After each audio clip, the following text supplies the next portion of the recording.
Ертеде қуыршақтар еліндегі шаһарлардың бірінен үлкен бір керуен ұзақ сапарға шығыпты.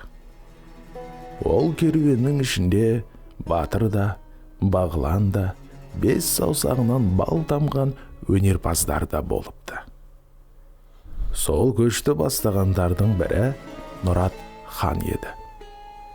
Ол керуеннің әр өткен жолын тарих етіп жазып жүреді екен. Ал Гүлнар есімді падиша аналық кеңесімен көш бағытын түзеп отырған. Көшке ерген жастарға ақыл айтатын қариялардың бірі Ербол ақсақал. Сонымен қатар керуенде көркіменен талайды таң қалдырған сұлу қыздар да болған. Солардың бірі Гауһар табиғатпен үндесе білген әнші екен. Ал Шанар Гауһардан да асқан әнші болыпты. Әлия көңілін мұң баспайтын, мұң бұралған биші болса керек. Ал Сыған қызы Роза көштің болашағы мен бағытын болжап отырған. Нұрат ханның кенже қызы Жансая да осы сұлулармен бірге сырласады екен. Ләззат күнді түнге жалғастырып, көшті бастап жол ашып жүрген. Керуеннің тағы бір ерекше жолаушылары сан түрлі аспапта ойнайтын өнерпаздар. Болатбек домбыраның құлағында ойнаса, Ержан сыбызғының сырын білген. Ал Естай дауылпазда шебер ойнайтынына ешкімнің дауы болмаған.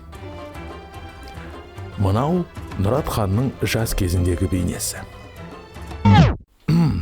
Кешірерсіздер. Бұл Дәурен. Ол көшті әлемнің әр нүктесіне жетелеу үшін уақытын кітап оқып, ізденіспен өткізеді екен. Керуенге жол ортасынан ергендердің бірі Әлішер есімді өзі сұрақ қойып, өзі жауап беретін татар жігіт. Ол қолы алтын шебер болған. Ал Дәулет есімді саудагер сапарда қанша адасса да жұлдызға қарап жол тауып көшке қайтадан қосылады екен. Гүлнар мен Мәншүк көш жолында кездескен елді мекендерге жақсы жаңалық жеткізіп мереке ұйымдастырған. Көштің ортасында болмаса да көпшілікті алақанымен емдеген Айтілеу есімді бақсы болыпты. Ал Асхат керуеннің жолына жарық жағып жүріпті. 35 жыл бұрын сапарын бастаған керуен осы күнге дейін жер бетіндегі көптеген шаһарларды аралап, көп халықтың алғысын алған. Бұл көш адаспайды. Себебі көшті бастаған нардың тізгіні даналығымен керуенді жаңа белестерге жетелеп отырған Әсия ханымның қолында.